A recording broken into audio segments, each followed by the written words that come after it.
ವಿಷ ಕೊಡಿ ಅಂತ ಅವ್ರು ಹೇಳದೇ ಇರ್ಬೋದು, ಬಟ್ ನೋವಾಗುತ್ತೆ ನಮಗೆ. ಏನಕ್ಕೆ ಅಂದರೆ ಒಬ್ಬ ಸ್ಟಾರ್ಗಿಂತ ಹೆಚ್ಚಾಗಿ ಒಬ್ಬ ಮಾನವೀಯತೆಯಿಂದ ಒಬ್ಬ ಮನ್ಸಿಗೆ ಜೈಲು ಸರ್. ನಾವು ಒಂದು ಕ್ಷಣ ನಾವು ಮನಸ್ಸು ಮಾಡಿದಾಗ ತಪ್ಪಾದೇ ಆಯ್ತವೆ.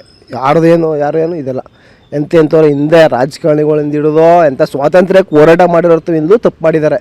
ಯಾರೇನು ಕಾನೂನು ರೀತಿಯಲ್ಲೇ ಮಾಡ್ಕೊಂಡು ಬಂದಿಲ್ಲ.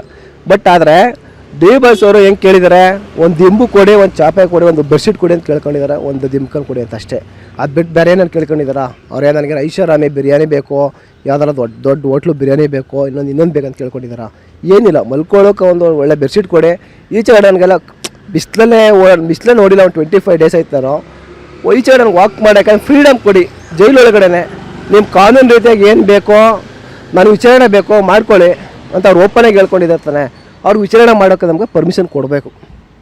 ಅವ್ರು ವಿಚಾರಣೆ ಮಾಡಿ ಸ್ಪೀಡಾಗಿ ಅಂತ ಆ ಕೇಸ್ ಬೇಗ ಮುಗಿಸ್ಕೊಳ್ಬೇಕು. ಬೇಗ ಮುಗಿಸಿ ಅವ್ರು ಈಚೆಗೆ ತಂದು ಅವರಿಂದ ಸಾವಿರಾರು ಜನ, ಲಕ್ಷಾಂತರ ಜನ ಊಟ ಮಾಡ್ತಾರೆ ಸರ್. ನಾವು ಕೂಡ ಅವ್ರ ಅಭಿಮಾನಿ. ಬಟ್ ಬೇಗ ಆದಷ್ಟು ಮುಗಿಸ್ಬೇಕು ಸರ್. ನಮ್ಮ ಡಿ ಬಾಸ್ ಇಲ್ಲ ತಪ್ಪಿದೆ ಸರ್, ಶಿಕ್ಷೆ ಆಗಲಿ ಸರ್. ತನಿಖೆ ಅಂತ ಇರೋದು ಸಾವಿರಾರು ಜನ ತನಿಖೆ ಇದೆ.